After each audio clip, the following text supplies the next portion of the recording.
जैसे कि आप सब देख सकते हैं, अभी हम वाराणसी के कचहरी में उपस्थित हैं और यहाँ किसी बात को लेकर के अधिवक्ताओं में भीड़ है और किसी मुद्दे को लेकर के उन लोगों ने धरना देना स्टार्ट कर दिया। आइए हम जानने की कोशिश करते हैं कि क्या वजह है उनके धरने की। सर, आपका परिचय?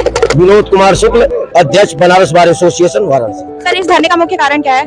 मुख्य कारण है कि जिस प्रकार से स्टाम्प एवं पंजीयन मंत्रालय ने ई पंजीकरण की व्यवस्था लागू करने का दुस्साहस किया है तथा इस पूरे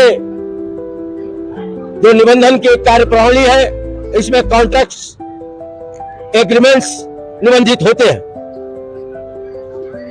पूरे दुनिया में कॉन्ट्रैक्ट और एग्रीमेंट कानून के मुताबिक तय होते हैं। जनता को, आवाम को यह मौलिक अधिकार है कि वह मन चाहे अधिवक्ता, विद्वान अधिवक्ता को अपने हितों की रक्षा के लिए, एग्रीमेंट के पहलुओं को समझने के लिए, एग्रीमेंट्स को निष्पादित करने के लिए रखे। यह जनता का मौलिक अधिकार है। इस मौलिक अधिकार पर यह काला कानून का हमला है। इसलिए हम आंदोलित हैं।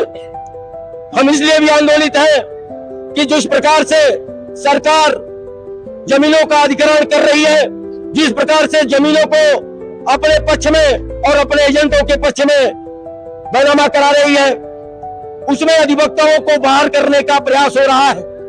अगर अधिवक्ता बाहर हो जाता है तो इस सूबे के, इस प्रदेश के किसानों के अधिकार पर हमला होगा, क्योंकि उनको कानूनी असरात से कौन बताएगा, उनके कानूनी अधिकारों को कौन प्रत्यावर्तित कराएगा उस एग्रीमेंट में। यह बड़ा एक गंभीर विषय है।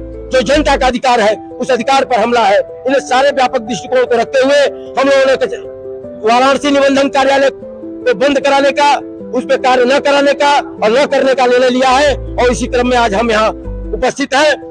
पूरे उत्तर प्रदेश में काला कानून ला रहे हैं कि कोई वकील रजिस्ट्री बिना अधिवक्ता का होगा। तो अब किसान की जो जमीन होगी, जो 2019 से बनारस का आज तक सर्किल रेट नहीं बढ़ा है, क्योंकि बनारस में बहुत सारी विकास योजनाएं आ रही हैं। जैसा आपको देखने लगा है, काशी द्वार पिंडरा है तो रिंग रोड है, यहाँ सर्किल अभी एविलेटेड रोड पास हो गया गंगा एक्सप्रेस के बगल में।